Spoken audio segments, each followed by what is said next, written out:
আপনি কি অ্যাড ছাড়াই রিচ বাড়াতে চান?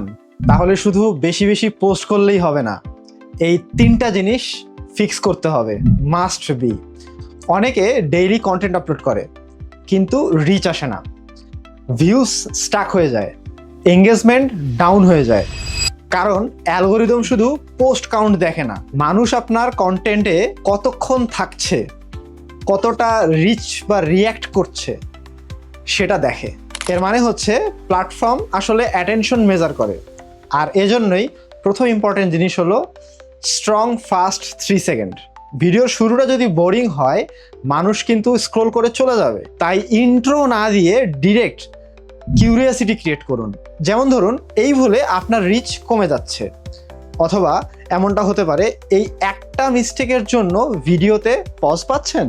সো এই ধরনের হুকগুলো কিন্তু অনেক বেশি অ্যাট্রাকশন ক্রিয়েট করে।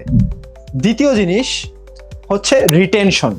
মানুষ যত বেশি সময় আপনার ভিডিও দেখবে, প্ল্যাটফর্ম তত বেশি পুশ করবে। তাই ভিডিওতে রাখুন ফাস্ট কাট, সাবটাইটেলস, ক্যামেরা মুভমেন্টস, আর হচ্ছে প্যাটার্নের চেঞ্জ। জিনিসগুলো, মুভমেন্টগুলো রাখতে হবে, কারণ আপনি স্লো কন্টেন্টে অডিয়েন্স ধরে রাখতে পারবেন না। তৃতীয় জিনিস হচ্ছে অডিয়েন্স ইন্টারাকশন।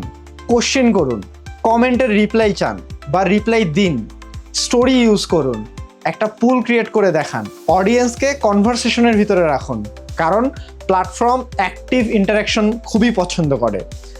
একটা সিম্পল এক্সাম্পল দিচ্ছি, শুধু প্রোডাক্ট দেখানোর বদলে আগে প্রবলেমটা দেখান, তারপর সলিউশন হিসাবে প্রোডাক্টটাকে প্রেজেন্ট করুন। ইনস্ট্যান্টলি ওয়াচ টাইম আপনার বেড়ে যাবে আর আপনার রিচও ইনক্রিজ করবে। রিমেম্বার, অর্গানিক রিচ কোনো লাক না, এটা একটা পিওর অ্যাটেনশন গেম। যে ক্রিয়েটর অডিয়েন্সকে বেশি সময় ধরে রাখতে পারবে, প্ল্যাটফর্ম তাকেই বেশি পুশ করবে। Follow talk to Nazmul for this kind of smart growing tips.